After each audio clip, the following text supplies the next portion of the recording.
Tonight at the nation's tallest dam, all eyes are on this emergency spillway. Erroneously reported the spillway had completely collapsed. The hole is A huge. 30-foot-tall wall of water could come crashing down on anyone and everything in its path. The order to officials evacuate everyone downstream came See late long lines Sunday. of cars there, people just trying to get out of this area. When I first got out here, they were still letting water out of the spillway. And that's what 35,000 cubic feet of water looks like. It was just a massive waterfall is essentially all it looked like, and you're like, holy crap. And when they turn the water off, I mean, you look at that hole where we have to put the RCC in. The hole in the spillway, estimated to be at least 200 feet long and 30 feet deep. It's crazy. I mean, there's up to 100 feet of fill in areas.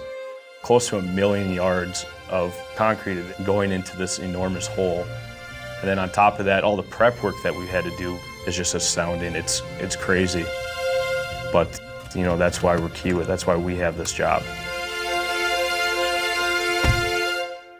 Kiewit construction officially began work Saturday. Teams of engineers have looked at many different options and design. We bid the job pretty quickly and mowed within a couple weeks. From there we started blasting, excavating right away, pouring concrete after all the rock was clean, and then we're putting in temporary concrete to get everything ready by November 1st.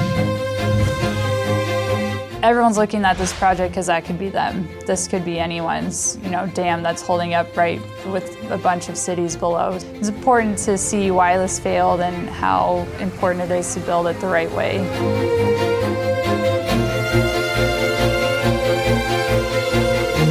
If we start at 5:30, I'm here at 4:30, on average 14, 15-hour days.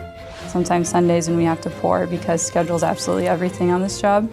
We have to get it done by November 1st because that's when the rain season comes.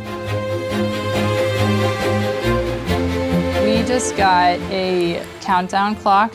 When we first got it, it was 90 days, and now it's middle of August, and we have about 74 days. I think we're trying to do 1,000 cubic yards per shift to get that to make schedule, and we've been making about 600 during the day and around 1,000, 800 to 1,000 at night. The coordination efforts going throughout all the different disciplines and how fast we got to get things done, people have been able to remain upbeat, and that's been good to see. I feel like I've grown so much since then. There is years and years of experience from any field coming out here. We got guys that are project managers for other projects, and they're out here overlooking a smaller portion of work, but in its own sense, it's its own project because of how much work has to get done. My favorite part of the day is when the shift changes, because the interaction between foremen, they kind of have this little competition going of who can pour more and who can pour with less people and who can pour the fastest. A good chunk of them are all local.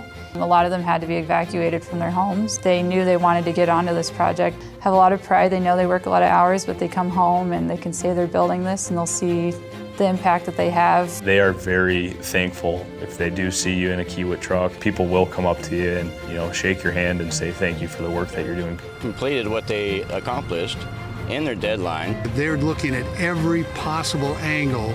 It's not just a spillway. You have to think about the effects that it has on other people.